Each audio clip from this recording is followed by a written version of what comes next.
مسلمان ہو تو اب امریکہ میں رہنے والا مسلمان بظاہر علاقہ ہمارے ساتھ کا نہیں، ذہن ہمارے ساتھ کا نہیں، قوم ہمارے ساتھ کی نہیں، خاندان ہمارے ساتھ کا نہیں، لیکن قرآن وہ بھی وہی پڑھتا ہے جو ہم پڑھتے ہیں. سبحان اللہ. اس پر بڑی لمبی بات ہو سکتی ہے لیکن رک جاؤ یہاں. اتنی بات سمجھ لو کہ اس کو قرآن اس لیے کہتے ہیں کہ یہ اللہ کے بندوں کو جمع کر کے اکٹھا کر دیتا ہے، سبحان اللہ. سب کو ایک پردے میں باندھ دیتا ہے، اس لیے اسے قرآن کہتے ہیں. پھر مفسرین اکرام نے فرمایا کہ یا پھر یہ قرآن سے بنا تو یا پھر قراءتن سے بنا. پہلا لفظ کیا تھا؟ قرآن. کیا تھا؟ دوسرا کیا فرمایا؟ قراءتن سے بنا. قراءتن کا معنی ہے پڑھی ہوئی کتاب، پڑھا ہوا، پڑھا جانے والا، سب سے زیادہ پڑھا جانے والا. دیکھ لو، سمجھ لو، اس دنیا کے اندر بڑی کتابیں ہیں، سمجھ لو میری بات کو. توجہ ہے نا؟ جو لوگوں کی ہے وہ ذرا ہاتھ اٹھا کر سبحان اللہ کہیں. سبحان اللہ. اب مجھے سمجھ لگ رہی ہے، آپ سن رہے ہو، توجہ ہے. بہت کتابیں ہیں اس دنیا میں. بعض لوگ ڈائجسٹ پڑھتے ہیں، ان کو ڈائجسٹ پڑھنے کا شوق ہے. بعض لوگ ناول پڑھتے ہیں، ان کو ناول پڑھنے کا شوق ہے. بعض دنیاوی کتابیں پڑھتے ہیں، قانون دان ہیں وہ قانون کی کتابیں پڑھتے ہیں. بعض جناب والا سائنس ان کو پڑھنے کا شوق ہے، وہ سائنس کی کتابیں پڑھتے ہیں. مختلف کتابوں کا مطالعہ اس دنیا میں رہنے والے لوگ کرتے ہیں، اپنا اپنا شوق ہے. لیکن میرے نبی کے غلاموں، دیکھ لو، کوئی بھی ڈائجسٹ لے لو، کوئی ناول لے لو، کوئی بھی کتاب لے لو، اس کو آپ لوگ ایک بار پڑھو گے، دو بار پڑھو گے، تین بار پڑھو گے، چوتھی بار نہیں پڑھو گے. کیوں؟ آپ کو پتا ہوگا کہ اس میں کیا لکھا ہے، کیا ہے. ایک بار پڑھ کے، دو بار پڑھ کے، تیسری بار آپ تھک جاؤ گے، چھوڑ دو گے، پتہ چل جائے گا اس میں کیا ہے. لیکن میرے رب کے قرآن کا یہ کمال ہے کہ اس کو جتنی بار بھی پڑھو، ساری زندگی پڑھتے رہو، ہر بار ایسا ہی لگتا ہے بندہ پہلی دفعہ پڑھ رہا ہے. ہر بار ایسا لگتا ہے بندہ پہلی دفعہ پڑھ رہا ہے، بندہ پہلی دفعہ پڑھ رہا ہے. اس لیے اس کو قرآن کہتے ہیں. سب سے زیادہ پڑھا جانے والا کلام جو ہے وہ صرف قرآن ہے، اس لیے اس کو قرآن کہتے ہیں. ہر سال ہم نماز تراویح کے اندر اس کو پڑھتے ہیں، یہی قرآن پڑھا جاتا ہے. کبھی کسی فرد نے یہ اعتراض نہیں کیا کہ ہر سال یہ کیوں پڑھتے ہو، کوئی نئی بات پڑھو، کوئی نیا چیز ہمیں بتاؤ. کسی نے نہیں کہا. کیوں؟ پڑھنے والے کو بھی ہر سال یہی لگتا ہے کہ پہلی دفعہ پڑھ رہا ہوں. سننے والے کو بھی ہر بار یہی لگتا ہے کہ پہلی دفعہ سن رہا ہوں. یہ میرے رب کے کلام کا اثر ہے. سبحان اللہ. میرے رب کے کلام کا کیا ہے؟ اثر ہے. اور پھر سنو، جتنی کتابیں ہیں، کوئی بھی ڈائجسٹ، کوئی ناول، کوئی کتاب، کوئی سائنس کی کتاب لے لو، پڑھنے والے پڑھ کر چھوڑ دیتے ہیں، کتاب بھی ان کو چھوڑ دیتی ہے. انہوں نے کتاب کو چھوڑا، کتاب نے ان کو چھوڑ دیا. لیکن میرے رب کا قرآن اس کو جو بھی پڑھتا ہے بار بار پڑھتا ہے، جتنی بار پڑھتا ہے یوں لگتا ہے پہلی بار پڑھا ہے. یہ قرآن کو نہیں چھوڑتا، قرآن اسے نہیں چھوڑتا. یہ دنیا میں قرآن کو اپنے سینے سے لگا کے رکھتا ہے، قرآن حشر تک اس کو اپنے دل میں بسا کے رکھتا ہے. قرآن صبح قیامت تک اپنے پڑھنے والے کا ساتھ نہیں چھوڑتا. یہ بات اگلے جملے میں آئی. اس لیے اس کو قرآن کہتے ہیں کہ یہ سب سے زیادہ پڑھا جا رہا ہے. سبحان اللہ. سمجھ گئے ہو قرآن کا مطلب؟ تیسری بات سنو اور پھر تھوڑا سا آگے بڑھ جاؤ. پہلا لفظ کیا تھا؟ قرآن سے بنا ہے. دوسرا کیا تھا؟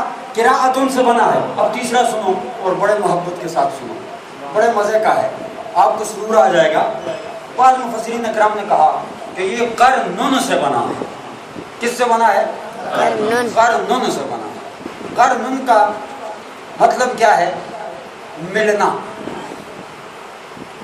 مفسرین نے اس کی ایک وجہ یہ لکھی کہ اس کی آیتیں ایک دوسرے سے ملی ہوئی ہیں، اس کی صورتیں ایک دوسرے سے ملی ہوئی ہیں، اس لیے اس کو قرآن کہا جاتا ہے. سبحان اللہ.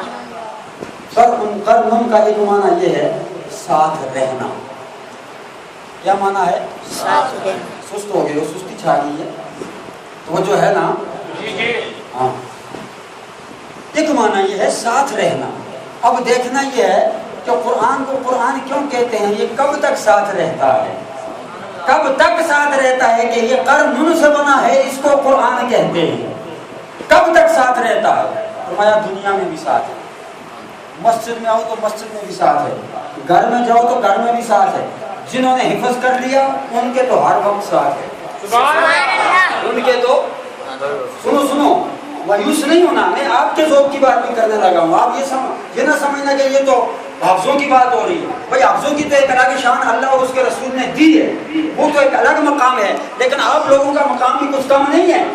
سنو، جنہوں نے حفظ کر لیا، دل میں بسا لیا، ان کے تو ہر وقت ساتھ ہے، وہ سوئے ہوئے بھی ہوں تو قرآن ساتھ ہے، وہ جاگ رہے ہوں تو قرآن ساتھ ہے، وہ مسجد میں آئیں تو قرآن ساتھ ہے، گھر میں جائیں تو قرآن ساتھ ہے، ہر جگہ قرآن ان کے ساتھ ہے۔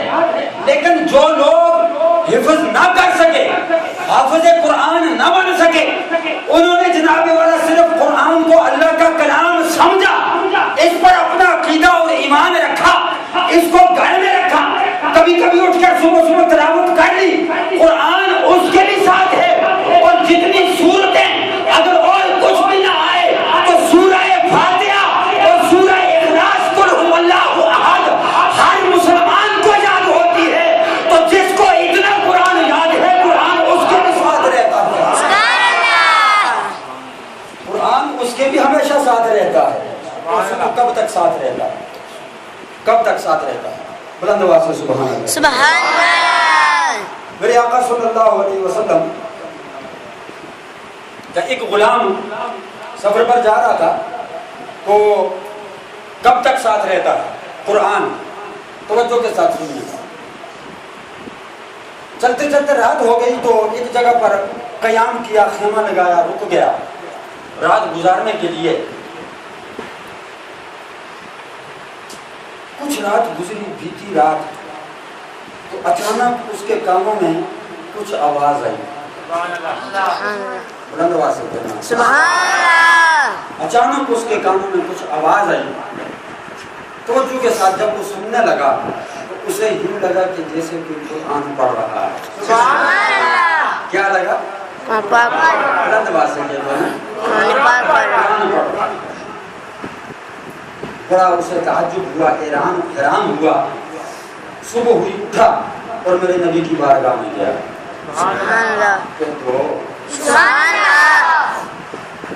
اللہ اللہ میرے نبی کے غلام، میرے کریم نبی جناب رحمت للعالمین کی بارگاہ میں پہنچا۔ ایک بات یہاں سے یہ بھی ہے میرے قلب کہ میرے نبی کے غلاموں کو جب بھی کوئی مصیبت آتی یا کوئی سوال دل میں پیدا ہوتا یا کوئی حیران کن بات ان کی آنکھوں کے سامنے سے گزرتی یا ان کی سماعتوں سے ٹکراتی، کوئی بھی عجیب بات ان کی کانوں سے ٹکراتی، وہ اس کا جناب والا اپنے آپ سے فیصلہ نہ کرتے بلکہ میرے نبی کی بارگاہ میں چلے جاتے۔ اس لیے کہ صحابہ کا عقیدہ اور ایمان یہ تھا کہ میرے نبی کو اللہ نے علام الغیوب بنا کر بھیجا ہے، میرے نبی کو ان باتوں کا علم بھی میرے رب نے عطا فرمایا ہے کہ جن باتوں کا علم ہمارے رب نے ہمیں نہیں دیا ہے۔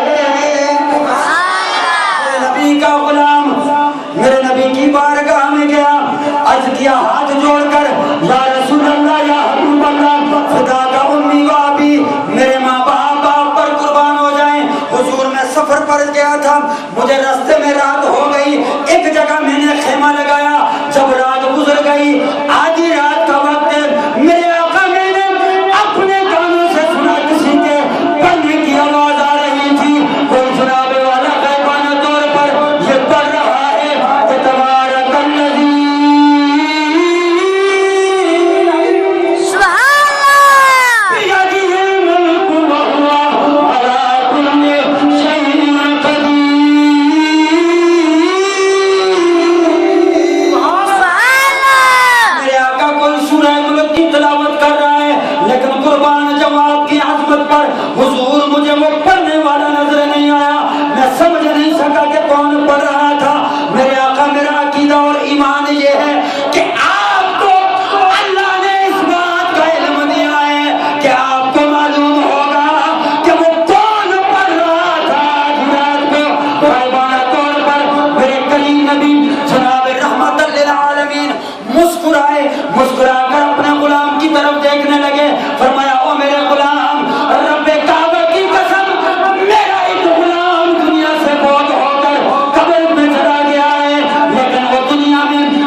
ایک بار پھر بلند آواز سے کہہ دو۔